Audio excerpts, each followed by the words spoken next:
कृषि व उसके प्रकार के बारे में बताएंगे।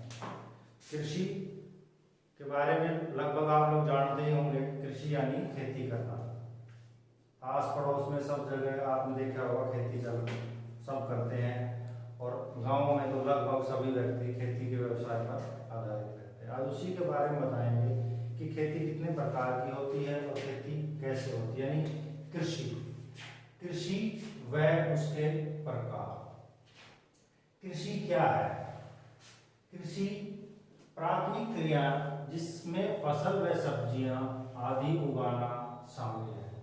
संसार में 50% लोग कृषि में लगे हैं। भारत में 2/3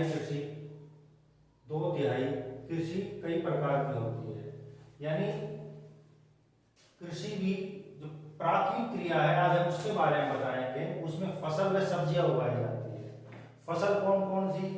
जैसे हमारे यहाँ गेहूं, चावल ये फसल में आ जाते हैं, और सब्जियां में आते हैं जैसे कंदमूल है और तरह की सब्जी जो हम लोग खाते हैं वो सब्जी में आती है। संसार में 50% लोग कृषि पर आधारित है, और भारत में 2/3 लोग कृषि पर आधारित है, यानी 2/3 लोग भारत में कृषि का कार्य करते हैं और कृषि पर ही आधारित है, और सारा व्यवसाय उनका कृषि पर ही आधारित है। कृषि कई प्रकार की होती है। पहली कृषि स्थानांतरित कृषि। जैसा कि नाम से ही पता चलता है, स्थानांतरित मतलब एक स्थान से दूसरे स्थान, यानी स्थान बदलने वाली कृषि, स्थानांतरित कृषि। यह कृषि उष्णकटिबंध वनों में रहने वाले उष्णकटिबंध वन होते हैं जो सदाबहार होते हैं, जब बारिश ज्यादा होती है, जब पेड़ पौधे होते हैं, जंगल होते हैं, उन्हें कहते हैं उष्णकटिबंध वन में जो रहने वाले आदिवासी होते हैं वह कृषि करते हैं। स्थानांतरित कृषि यानी वह आदिवासी एक स्थान से दूसरे स्थान जाते रहते हैं और वह जंगलों में रहते हैं, तो उष्णकटिबंध वनों में रहते हैं और वह इस खेती को करते हैं। यह लोग वनों से पेड़ काटकर और उन्हें जलाकर छोटे छोटे क्षेत्रों को साफ करके, यानी वो क्या करते हैं, जब वन ज्यादा होते हैं उनके पेड़ों को काट लेते हैं और उनको साफ करके छोटे छोटे क्षेत्र उनको बना लेते हैं, और उन स्थानों पर वे मक्का, कसाव, रतालू आदि फसलें उगाते हैं। यानी जब वो वनों को साफ कर लेते हैं, बिल्कुल साफ करके छोटे छोटे क्षेत्रों में बांट लेते हैं, तो वह उसमें मक्का, कसाव, रतालू आदि ये फसलें उगाते हैं। यानी वह अपना जीवन यापन करने के लिए फसल उगाते हैं, वो व्यवसाय करने के लिए फसल नहीं उगाते हैं। तो वो इतनी ही फसल उगाते हैं ताकि उनका पूरे साल का काम चल सके, खाना हो सके और अपना गुजारा कर सके। 2-3 वर्षों के बाद भूमि की उर्वरता कम हो जाती है। यानी भूमि की उर्वरता मतलब ये होता है जो उसमें क्षमता होती है फसल को उगाने की, वह उनमें कम हो जाती है 2-3 साल बाद। और जब वह जमीन में लगने लगता है कि अब इसमें फसल नहीं होगी, तो वह उस जगह को छोड़ देते हैं और दूसरी जगह जाकर वनों को काटकर साफ करके और दूसरी जगह वह यही मक्का, कसावा, रतालू दूसरी जगह अपनी शुरू कर देते हैं बोना। कृषि का बार बार स्थान बदलने के कारण ही इस प्रकार की कृषि को स्थानांतरित कृषि कहते हैं।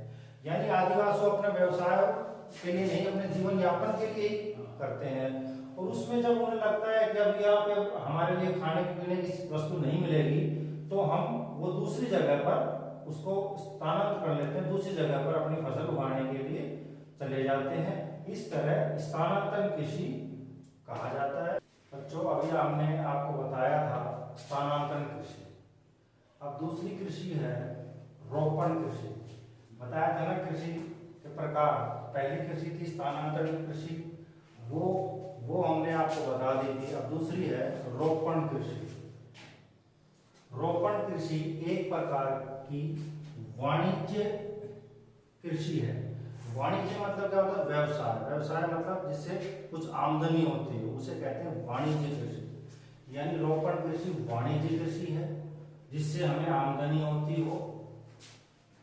इसमें केवल एक ही फसल बड़े पैमाने पर उगाई जाती है। यानी जो हम फसल उगाते हैं व्यवसाय के लिए, बड़े पैमाने पर उगाए जाते हैं। यानी अच्छी चौड़ी लंबी जगह हो, यानी 5, 7, 10, 20 एकड़, जिसमें एक व्यवसाय किया जा सके, फसल उगाई जा सके, जिससे हमें आमदनी हो सके, उसे कहते हैं रोपण कृषि।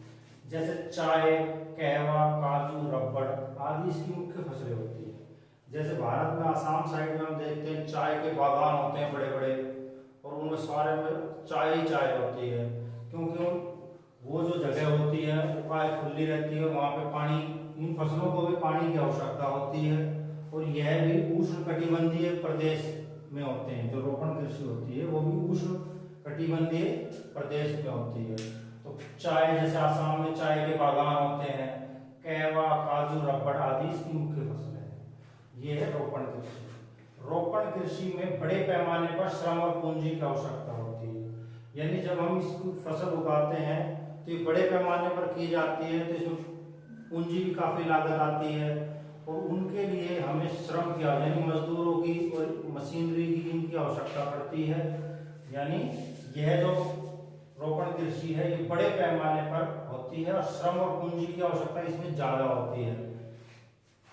इस कृषि में परिवहन के साधन मुख्य भूमिका निभाते हैं। जब हम इतनी लार्ज स्केल पर किसी चीज का व्यवसाय करते हैं तो उसको एक स्थान से दूसरे स्थान पे ले जाने के लिए परिवहन के साधन की आवश्यकता होती है। यानी जैसे आसाम में चाय के बागान होते हैं, उस चाय के बागान, उसके चाय के पैकिंग होने के बाद उन्हें भारत के हर क्षेत्र में, हर जगह भेजने के लिए परिवहन के साधन की आवश्यकता होती है, जिससे वह चीज पूरे भारत में या विश्व में उसका आदान प्रदान किया जा सके। यानी परिवहन के साधन इसमें मुख्य भूमिका निभाते हैं। विश्व में रोपण कृषि के मुख्य स्रोत उष्ण कटिबंधीय प्रदेश है। यानी विश्व में, पूरे विश्व में जहां भी रोपण कृषि होती है वह सबसे ज्यादा उष्ण कटिबंधीय प्रदेश में होती है। यानी इन प्रदेशों में बारिश ज्यादा होती है, इस वजह से यहाँ पे सबसे ज्यादा रोपण कृषि की जाती है। ब्राजील में कहवा, ब्राजील जो देश है उसमें कहवा सबसे ज्यादा होता है। मलेशिया में रबड़, यानी मलेशिया में रबड़ हो जाता है। भारत और श्रीलंका में चाय की कृषि के उदाहरण, यानी भारत और श्रीलंका में चाय की कृषि सबसे ज्यादा उगाई जाती है।